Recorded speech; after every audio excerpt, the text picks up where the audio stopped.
What is going on, guys? It is your role model of the IWC Gamers Goon here today with your NXT Takeover 30 review. Now, this takeover, man, it delivered. It delivered on all aspects. I don't have a single negative thing to say about this show. Much better than what they did on their go home for NXT. I just hope that we keep this momentum up into SummerSlam because TakeOver NXT, they delivered a great show here tonight. It was better than the last TakeOver in your house. This show, very solid. And we started it off on the pre-show with Breezango versus Danny Burch and Oni Lorcan versus Legado del Fantasma, which is Joaquin Wild and Raul Mendoza. Going into this match, you knew who I picked. I picked the guys in Breezango, Tyler Breeze, and Fandango. But the question is, did they really win? Let's go over it. Fandango, at the beginning, he had a power bomb on Wild. He threw Wild. He had Wild in a power bomb, threw him onto the outside, onto everybody. Legado del Fantasma was out there, Mendoza was out there with Lorcan and Birch. You had Breeze out there, I believe. So Wild goes flying onto them. Then Fandango, he comes back in the ring. He's trying to get Oni Lorcan to do the little hip swivel thing with him. And Oni Lorcan did not have any of that. Lorcan is focused on the task at hand, and his task at hand is becoming the #1 contender. So they fight on to the outside, which allows Raul Mendoza to come flying, hits a flying 360 onto Fandango and Oni Lorcan. And then he rolls them both back into the ring, goes for the series of pins on both men, did not get the victory over either man. Then we have Danny Burch get in, he gets the tag, he starts going for a series of German suplexes, along with some clotheslines and kicks.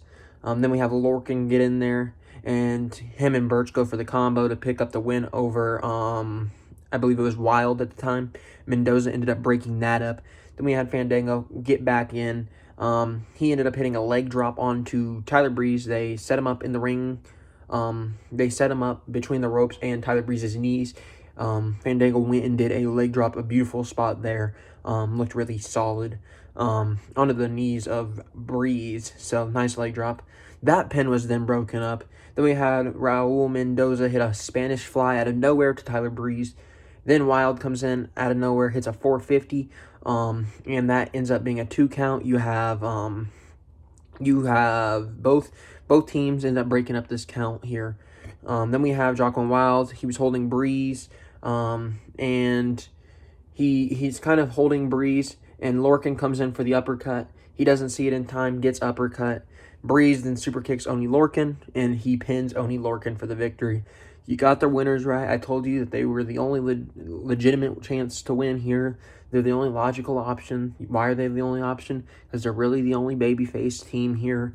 Danny Burch and Oni Lorcan, they could be babyfaces, but they're really not overly babyfaces. And if you're going to have somebody go up against Imperium, I'd use a more established team just so it's a good match, because it doesn't matter who is facing Imperium. They're not going to win against Imperium. So at the end of the day, this match really didn't even matter, because they're just going to be another enhancement to Imperium's title run. And like I said earlier, it's too soon for Legado del Fantasma to pick up a loss, and you don't want to put them against Imperium just yet. I don't even know if you want to put them against Imperium, because you're going to have a hard time believing that they're going to lose to Imperium. This match, they kept Legado del Fantasma perfectly fine. Neither Wild nor Mendoza got pinned, so it doesn't look bad on Legado del Fantasma. So very, very solid. Obviously, Lorcan being pinned here by Breeze was the right call. You got the right winners. You got the babyface team over, and you didn't pin the wrong people. Very good match. Very good start to TakeOver. And second off, I wanted to mention the set for TakeOver. This set, it had the triple X's. Obviously, since TakeOver 30, X Roman numeral is 10. The set was gorgeous. It kind of reminded me of WrestleMania 30 set. If you don't know, go look at WrestleMania 30 set and tell me that there's not glaring similarities there.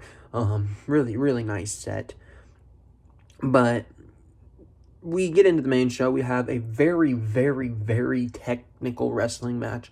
Now, Not this kind of match that we had to start the show off isn't everybody's cup of coffee. I understand that. Not everybody likes the technicality, but I do. We had Finn Balor versus Timothy Thatcher. A very technical match, like I said. We started it with a transition of joint manipulations into the submission moves.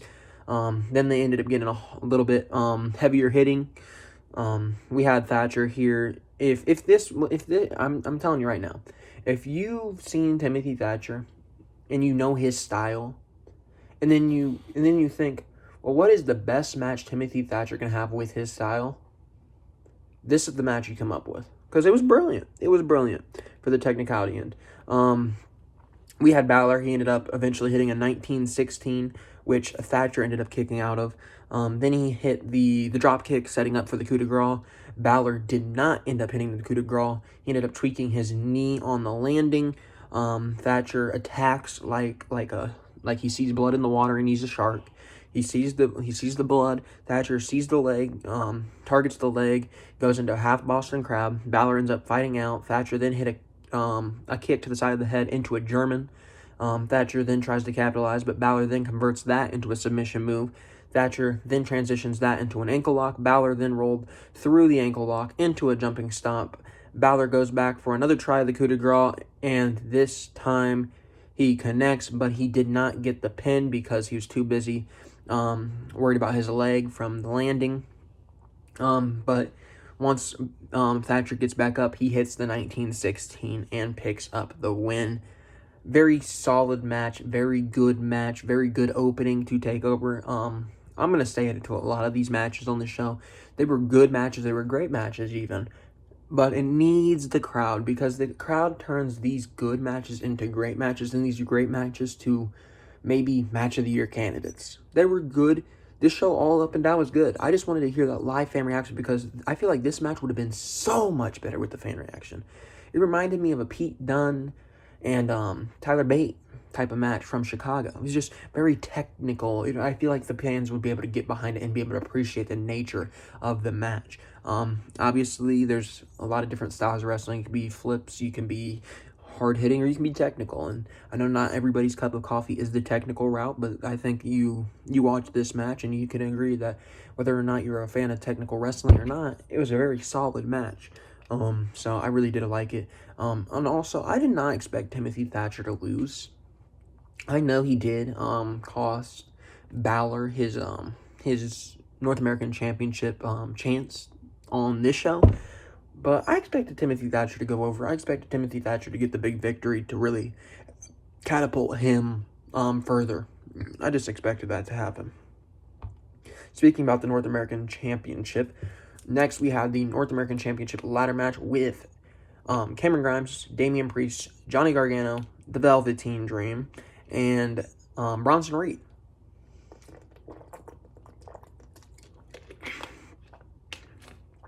All right, I got a lot of notes on this match. At the beginning, we had Grimes. He ended up grabbing one of the small ladders.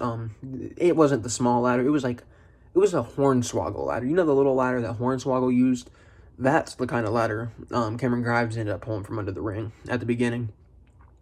Then we have Gargano act like he was going to team with the Velveteen Dream and Cameron Grimes while they had the big hosses, while they had Bronson Reed and Damian Priest down. He said, you know what, let's team up on these guys. Once they turn their back, he tries to slither his way up to the championship. Did not end up occurring. Then we have another brilliant spot. We had them pancake the ladders in the corner. Where we had Bronson Reed jump on to Cameron Grimes. So we had Cameron Grimes, who was it? Johnny. Then we had Priest, and then Velveteen. So Velveteen was in the back of this, and we had Bronson Reed jump up into him. Brilliant spot, using the ladders to their advantage. We had Reed end up hitting a powerbomb onto Grimes, who then suplexed Damian Priest, who then suplexed Velveteen Dream. It was basically everybody was holding on to everybody type of thing. Then we had the scramble for the ladders, where Priest ended up coming close to winning at first, but the Velveteen Dream ended up stopping him. The Dream then goes to kick Priest, kicks him off the ladder. Grimes comes in to stop Priest then, after Priest kicks Velveteen off the ladder. Then Johnny hits a super kick onto Damian Priest. Dream hits Gargano from behind. Then we had Bronson Reed come on in. And then he grabbed the ladder, goes for a battering ram, just starts hitting everybody. Johnny was the only one that did not get hit. Johnny ends up clearing the ring. He goes to the outside. Grimes ends up hitting a crossbody onto Johnny. Dream comes flying in onto Grimes. Then we have Bronson Reed take flight onto Velveteen Dream. And then Johnny goes back in the ring with Grimes. They go for a ladder. They end up catching a big boot from Priest through the ladder. Priest then puts the ladder. He sets the leaning ladders up. So you have kind of the he had the ladder was like leaning on the ring apron or on the ring ropes. He ends up diving off of that to the outside. Then we had Candice LeRae rush on down to come check on Johnny while Cameron Grimes was climbing up the ladder for the victory. She comes in, she starts smacking Grimes at the top. Gargano comes in, hits him with the ladder. Then he catapults Candice LeRae into an enziguri to the outside onto everybody. Gargano then climbs up the ladder. He's met by Bronson Reed, who pushes Johnny down. Then Reed has his hands on the title. Candice climbs back up, hops on Bronson Reed's back. Bronson Reed dives off the top of the ladder with Candice LeRae on his back onto Johnny. Then Reed then climbs back up to the ladder. Then he's met by Damian Priest, who tries to stop him. And then Grimes ends up adding another ladder to the situation, pushes him off, and Priest is out there. Dream pulls off Grimes, hits a kick onto Dream, or Grimes hits a kick onto Dream. He tries to hit him with the ladder. Dream then sets up the ladder bridge, setting that Grimes. He then set up Cameron Grimes onto the ladder bridge. And he does his little pose. He's climbing up to the top. He does his little pose, accidentally bumps into the championship. Bumping into the championship, he's like, oh, I need to win the championship. Then he ends up having Damian Priest come from behind him, push him off.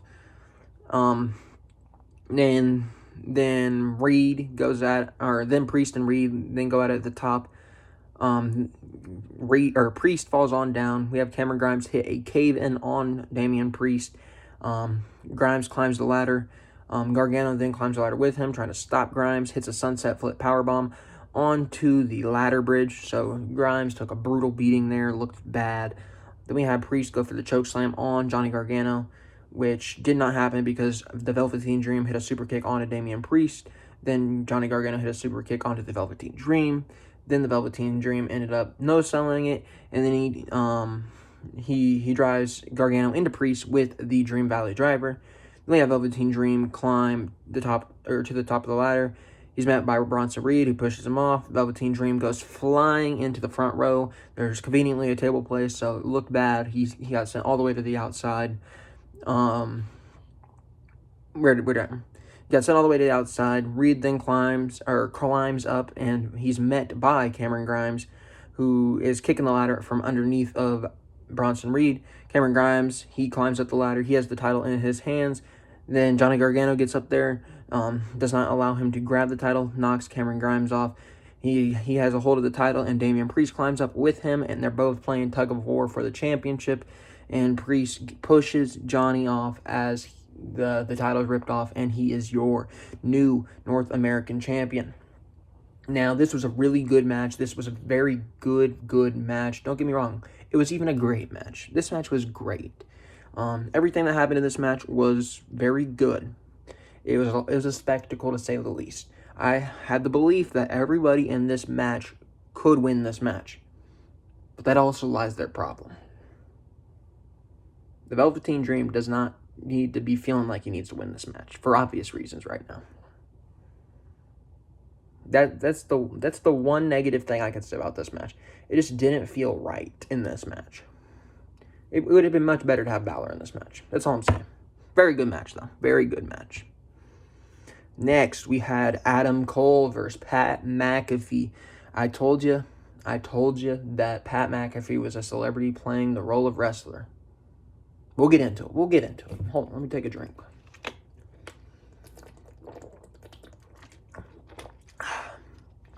First off, Pat McAfee was in the back. He had a promo saying that he will beat Cole in one kick. It will be very quick. He will beat him in one kick. So just hyping up the punt. Then we had Pat McAfee come to the ring. Pat McAfee, by the way, looked ridiculous. That ring attire was ridiculous. But I'm not talking about that. We had McAfee in this match. He played the cocky little coward. He acted all tough until Adam Cole was really starting to get fed up trying to strike back. We have McAfee calling a timeout. The referee grants him timeout. Cole ends up getting put in a headlock. Then we have McAfee end up hitting a shoulder tackle onto Adam Cole. Once again, when Cole tries to fight back, he cowers in the corner.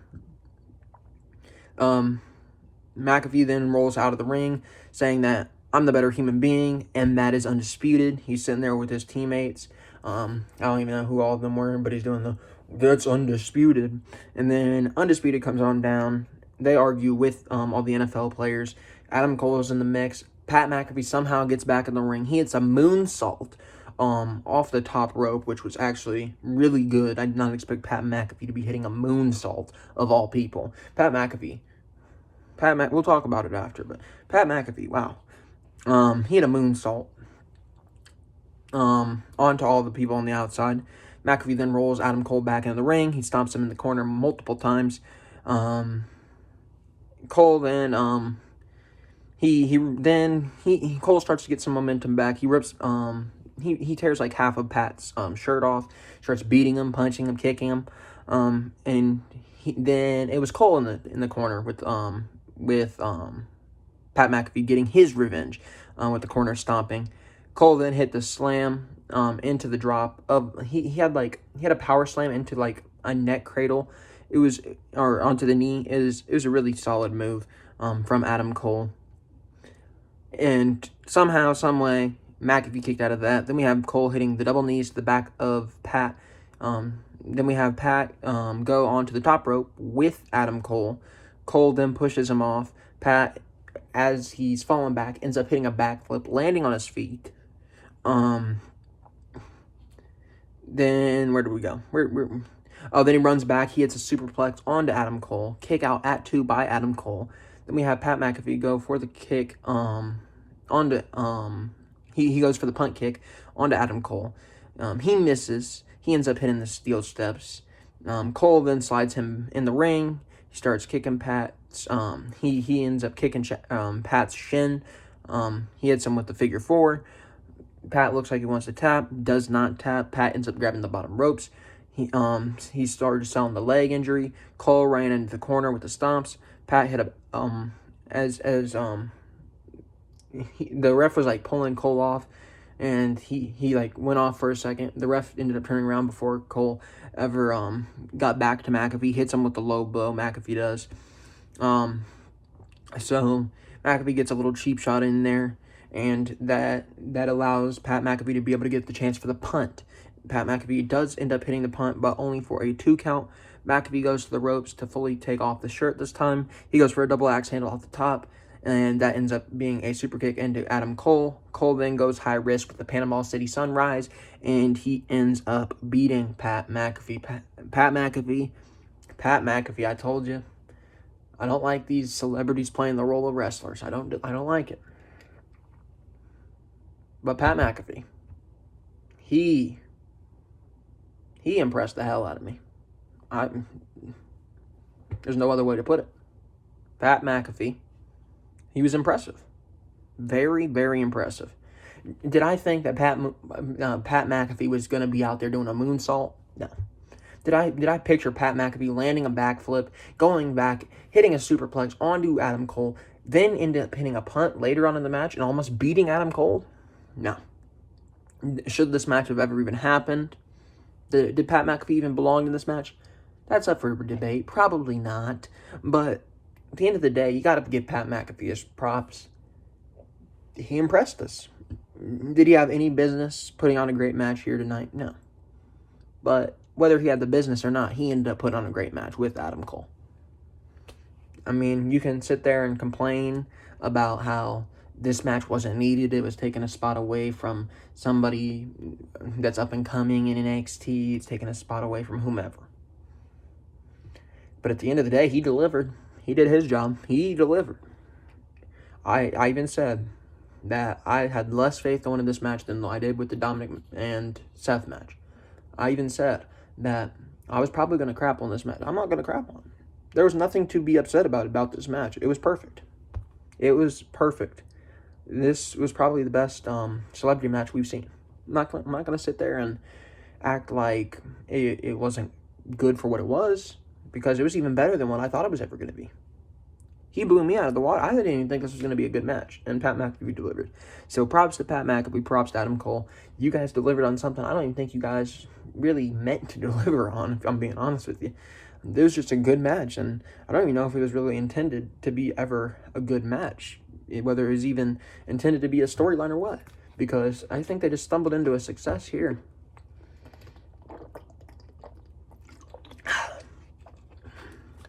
Next, we had Io Shirai versus Dakota Kai for the NXT Women's Championship. Early on, we had Io. She actually looked like she botched a somersault. She's going for a somersault. It looks like she kind of banged her head up on the ring while she did the flip. We had Raquel Gonzalez on the outside. She played distraction early on in this match for Dakota to gain the early advantage. She kept that advantage throughout the most of the match until the momentum changed when Io ends up hitting the massive palm strike, which led into a 619 by Io Shirai, and then a drop kick. Kai ended up kicking out at 2. Shirai is selling her arm injury here, her left arm injury. Kai goes for a power bomb on the outside. Shirai then converts that into a stomp, the double stomp. We're back in the ring now, and we have Dakota Kai and where did I leave off? I just messed up. We're back in the ring now, and we have Dakota Kai trading kicks with Io Shirai, and Kai then goes for a running kick in the corner. She ends up missing. Io then Io dodges that, and then she ends up hitting a German onto Io into the corner of the ring. Then Io gets back up. Kai goes for the running kick again. She misses, and it goes through double knees, and then we go high risk. Dakota goes up with Io. Io does the double knees. She pushes Dakota down into the tree of woe and hits the double knees. Kai ends up kicking out. Then we have Shirai trying to set up a pile driver. Kai does not allow that. She ends up hitting a chiropractor, and then she goes into the armbar. Io gets the foot on the bottom rope. We have Io go for the springboard. Kai ends up catching her with a foot. Kai then goes high risk. Kai from the top rope into the knee of Io. Kai catches Io with the knee from Io being on the top rope. The same move she hit on Rhea Ripley. And that was a 2 count. Then we have Kai throw Io towards the ref. Then she goes for the running kick once again. Io dodges it. And then the ref ends up eating the Dakota Kai kick. Io then hits a moonsault. And there's no official victory, as Io has got like an 8 count in the ring, because the ref is obviously down. Then we have Raquel Gonzalez come on in, hit the same powerbomb she hit earlier on in the week against Io Shirai. She rolls over Dakota Kai over Io Shirai, tells the ref to look. The ref counts. It's only a 2 count before Io Shirai kicks out. I thought it was over. I thought Dakota Kai actually won the match here. So props for making it believable. Props for making me think that it was going to happen. Kai then gets put into the crossface. She rolls through into the knee by Shirai. Io then hits a moonsault to the outside on Gonzalez, and then comes back and hits a moonsault on the inside onto Dakota Kai and picks up the victory. And after the match, we had Raquel Gonzalez come from behind and attack Io until we heard Rhea's music come on. Rhea Ripley comes on down to save Io, basically. She has a stare down with Raquel Gonzalez, and Raquel Gonzalez kind of laughs it off and rolls out of the ring with Dakota Kai. Great job for making me believe in Dakota Kai here. I legitimately thought Dakota Kai won it after the powerbomb. I really did. I really thought that was the end of Io Shirai's title run. Mind you, it would have been very soon. I thought that was the end. But very, very solid job by both of these women. Very good match. Next, we had the match I think we're all waiting for. The 2 big hosses going at it. We had Keith Lee versus Karrion Kross. and it's everything you would expect. It's just the two big hosses beating the ever-living shit out of each other. That's all it was. Where do I want to begin? Where do I even want to begin? We had Cross here. He targets Lee's arm early, so Lee kind of has to sell the arm at the beginning. Just throughout this match, Karrion Kross is bringing the pain to Keith Lee. Keith Lee was being thrown around like a rag doll. He was being embarrassed. Lee was lifeless throughout half the match, basically. And I have on my notes, Lee met his match. That's all it was. Lee finally met his match. Karrion Kross was a beast in this match, man. Kross had control throughout basically the entire of the match until they started trading punches, where Keith Lee ends up hitting a clothesline out of nowhere. Lee and Kross then have another face-to-face. Kross hits the Doomsday Suplex for the 2 count. Kross then looks for the cross jacket. He does lock it in on Keith Lee, but he struggles to get it fully locked in. And Lee almost passes it out, but he doesn't. He gets his arm up just in the nick of time before the referee was about to call the match. So barely staying alive. Then he rolls over onto his stomach, trying to scrape his way to the rope. He looked lifeless. It looked like he was about to pass out. He ended up getting his hand on the rope, forced to break the hold. Lee gets up, he hits a chop, and then a headbutt out of absolutely nowhere. And then he ends up hitting the Spirit Bomb onto Karrion Kross. Kross, 2 count, rolls out of it. He doesn't kick out. He rolls out of the pin. It looked nice. At 2, he rolled out of the pin. Then we had Keith Lee drag Karrion Kross to the corner. He went up to the top rope. Looked like he might be going high risk, high reward, but Kross grabs the foot, stopping Lee. Kross then went up with Keith Lee. They trade blows for a little bit, and Kross ends up hitting the Doomsday Suplex off the top rope. 1, 2, 3, and you have your new NXT champion. Very good show by NXT tonight. Karrion Kross 100% was the right decision. The one thing I told you going into this, I don't know why you would take the North American title off of Keith Lee. You knew he was going to lose to Karrion Kross. You can't book Karrion Kross to have a match and then have him lose. It just makes no sense. Karrion Kross is not losing anytime soon. I would have had the North American Championship still on Keith Lee if it was me, just because I knew he was going to lose at the next pay-per-view. You knew Karrion Kross was going to win. With that being said, man, very good show by NXT tonight. I think everyone hit a home run. I don't even know. I wanted to make a reference here, but I actually don't know where my mini baseball bat is. I had one on display. I don't know where it is. There it is. Hold on. Let me get up.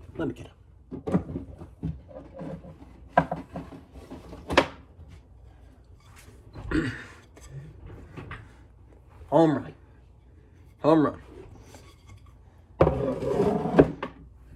That was tonight. NXT hit a home run with this show. Absolutely great. I'd love to see what they would have done with the crowd. I think this show would have been very good with the crowd. This show was obviously way better than Takeover in Your House. Very solid show. Very solid performance from NXT. Anyways, I'm going to get on out of here. I'm going to be watching AEW while this is uploading because I do need to get that out tomorrow morning. And we have to get ready for SummerSlam tomorrow. Make sure you are here for the AEW review. And make sure you're here for the SummerSlam review tomorrow. If you haven't seen already today, we did post a SummerSlam preview. So if you haven't already, go check that out. Anyways, hope you guys did enjoy the NXT review here tonight. Very solid show, and I will see you guys in the next one. For right now, it is your role model of the UWC messing up my camera today. But I will see you guys in the next video.